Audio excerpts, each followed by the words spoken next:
Så hvordan går det egentlig i en Cita også? Det går også godt i en Cita.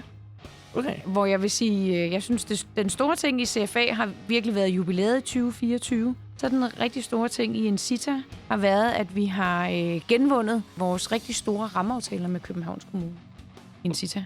Okay. Og også vundet 2 store nye aftaler med Aarhus. Og det er jo, vi har jo København, Herlev og Aarhus, det er jo de 3 ligesom, afdelinger, vi har. Ja. Sådan samlet set, ikke? Så det betyder jo rigtig meget der. Det er jo rigtig godt. Altid.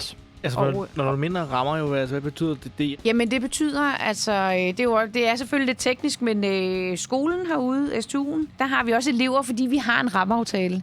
Og det har vi sådan set også på AVA, på EA og også i rådgivningsafdelingen. Så det der med, at kommunen siger, okay, vi ønsker os nogle leverandører, som kan levere en beskæftigelsesindsats til mennesker med autisme, for eksempel. Okay. Og så er vi måske 20 eller 25 leverandører, skoler, fonde, der søger, og så vælger de 4 måske. Ja, okay. Så det der med at komme igennem nåleøjet og få sådan en aftale der, det betyder rigtig meget. Det kan jeg forstå, så det betyder bare jo, altså, hvis vi ikke kommer ned igen den der nåleøje der, så risikerer jeg jo, at skolen vil lukke, eller hvad?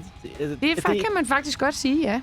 Kan man faktisk godt. Det er en økonomisk det er bare for at sige... Altså, det er fuldstændig rigtigt, ja, Kasper. Ja, det er jo en økonomisk sikring, kan man vel... Altså, ja. Det er jo noget nyt denne gang. Ja. Det er vel egentlig også en form for kvalitetsstempel, tænker jeg. Altså, det er jo faktisk det, de laver, ikke? Ja. At de tjekker jo kvaliteten, og det er både faglighed, og hvilke personaler har vi ansat, men også alt det der kedelige backoffice. Ja. Altså som IT og GDPR-lovgivning, og altså tilsynsrapporter.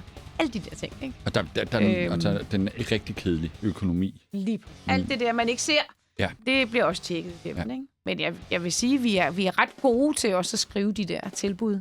Ja. Men man kan heller ikke kun skrive et tilbud, man skal også have en god kvalitet jo i aktiviteten. Ja, det er ikke bare sådan, jeg har det her, og så er det pludselig bare, hvad fanden det for noget, jeg lort, det laver. Ja, lige præcis, Ja, ikke? Skrive. Ja, det skal hænge sammen. Ja,